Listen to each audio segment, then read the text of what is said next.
Good afternoon. This is Rasta. I'm here again, guys. Hope everyone had a good night last night. But I'm here to talk to you a little bit about my sheet today. And I always like to do a brief recap. I'm going to do this at least for the first few times, maybe a week or so, just to kind of make sure that everyone that's listening understands how it works. But this is the teams, tonight's slate. These are the categories in which you want to target for players within those teams, and these are the scores. So first things first, Portland's our top team. They're taking on Brooklyn. So if I'm looking at Portland, you look at them, you ask who's their best player. Obviously, Damian Lillard comes to mind. We've also got McCollum as an option because assists, three-pointers, and field goals are in play. You could give Nurkic a look as well because of the matchup, but Portland looks like they could be an important team tonight at home against Brooklyn. Then you've got Orlando. They're tied for second with Phoenix. Orlando's got the rebounds on the slate, but because they're in the top three, you want to consider the team's most productive fantasy scorers or the player with the most with the highest ceiling. So, being that it's rebounds, you probably want to think about forwards and centers. So, Vucevic, Aaron Gordon, those guys kind of come into play. Fournier could be considered as well. But, again, they're tied for second. So, consider Orlando today. We got Phoenix, same. They're tied with Orlando as well. We've got the rebounds and the assists. You're going to want a scorer as well. Again, top three. You want the team's best scorer or primary fantasy producer. So you're going to think about Devin Booker, of course, T.J. Warren, Mike James. Those are a few players to think about. And since rebounds are in play, you might want to think about Alex Len. He may be an option, specifically depending on what Tyson Chandler ends up doing, whether he plays or not. Then you've got Detroit. Detroit doesn't have anything, any category specifically lit up, so I would consider, their best player, the most productive player, and in this case, I'm going to say it's going to be Tobias Harris, Reggie Jackson, and possibly Andre Drummond. But there's going to be, I'm pretty certain there's going to be a very strong play from Detroit. It's just a matter of deciding who that's going to be. Boston is actually, they're tied with Detroit. They might be a little bit better of an option to find players from, being that these stats are lit up. Assists, 3 points, and the shots. So that's going to be a guard or a wing player.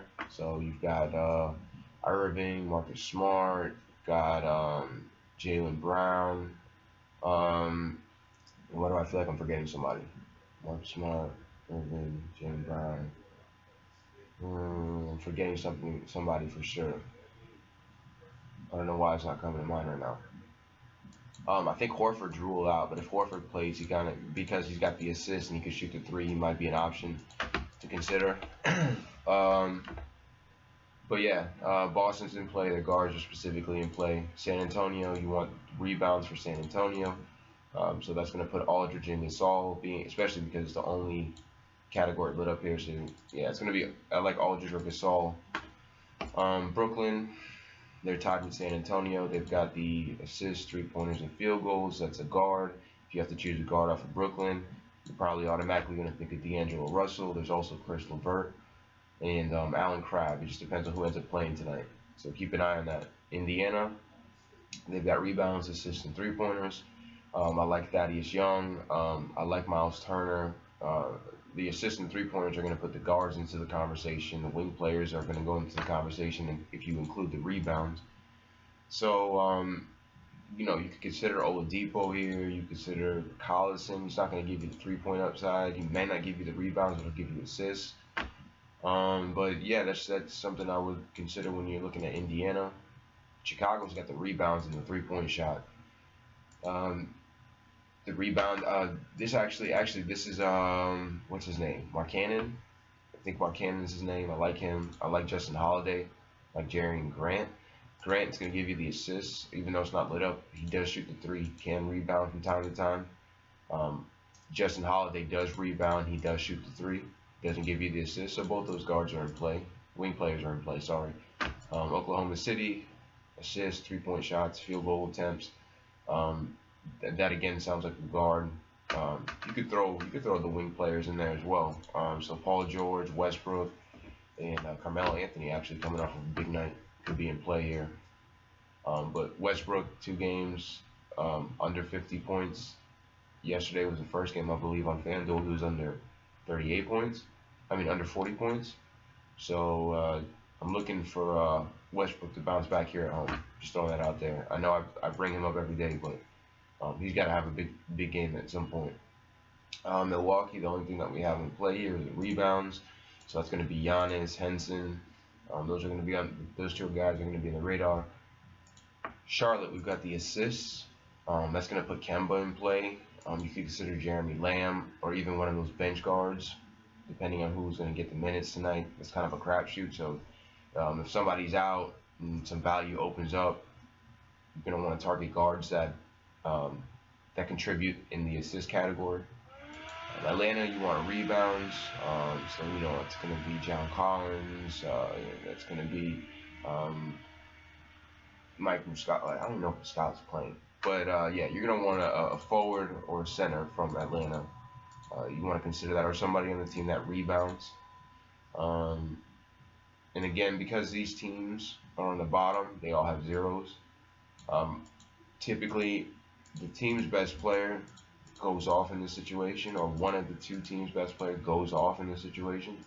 So for Atlanta, you would think Schroeder. Taurean Prince is another guy you could think about. I think he's a rebounder as well. The Clippers, if you have to pick a superstar from the Clippers, the first person you're going to lean towards is Blake Griffin. Now, ironically, he is going to give you the assist and 3-point shot. So consider Blake. You can also throw Beverly in there if you're comfortable with that. Wesley Johnson's been getting a lot of minutes, so he's another option. Miami, first player you're going to probably think about is Whiteside. But being that the assists and 3-pointers are in play, and he doesn't give you either one of those, you probably want to consider a wing player. So I would go Dragic, Jason Richardson, Tyler Johnson if he plays. Those are players to consider for Miami. And then Utah, you've got the assist, 3-point shot, and the field goal attempts. Again, it sounds like a wing player. The assists, shots, 3-pointer. You could lean towards Rubio here. I like Joe Ingles.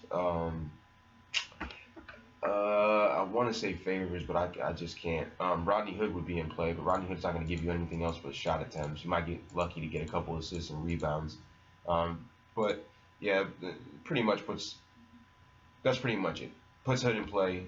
He's another option for Utah. So just consider that, and consider his upside because he only contributes with shots for the most part. The game ranks are right here. So we've got Portland and Brooklyn, and Phoenix, Orlando is my top 2 teams. Ironically, they have the top 2 Vegas spreads, so you definitely want to get exposure to these two games. And you're definitely going to want to get a couple studs from these teams playing within the games. So you know what I mean? That could be like Booker, that could be Lillard, McCollum, that could be D'Angelo Russell, that could be Vucevic, Gordon, Fournier, Payne. Just kind of got to assess the situation as we get closer to the slate. Some of your options will become better options as people are ruled out. So just consider that. Indiana, Chicago is a game I wouldn't ignore it. It's not. These 2 games don't have high scores. Indiana, Chicago, and Milwaukee, San Antonio. But they are the higher game scores on the slate, even though they have a low Vegas total. So don't ignore it. I think there's going to be value in these games: Indiana, Chicago, Milwaukee, San Antonio. This Milwaukee-San Antonio game is pretty interesting. I definitely think you should consider Giannis. I don't know who on the wing is going to guard him. I mean, they might try to put Rudy Gay or Kyle Anderson on him. Aldridge is not going to come out and guard him if he decides if they have Giannis running the point or if he's playing on the wing. Aldridge is not going to cover him that much, so consider Giannis as a high upside play. But other than that, I hope everybody has a good night tonight. If you have any questions, you can hit me up on Twitter at Fantasy Rasta and Instagram at Fantasy Rasta. You can check out the DFSK. This is where this will be posted. I do this every day. Again, I'm going to start trying to do more podcasts a little bit more frequently. And wish you guys the best of luck tonight. Take down a tournament. All right, bye-bye.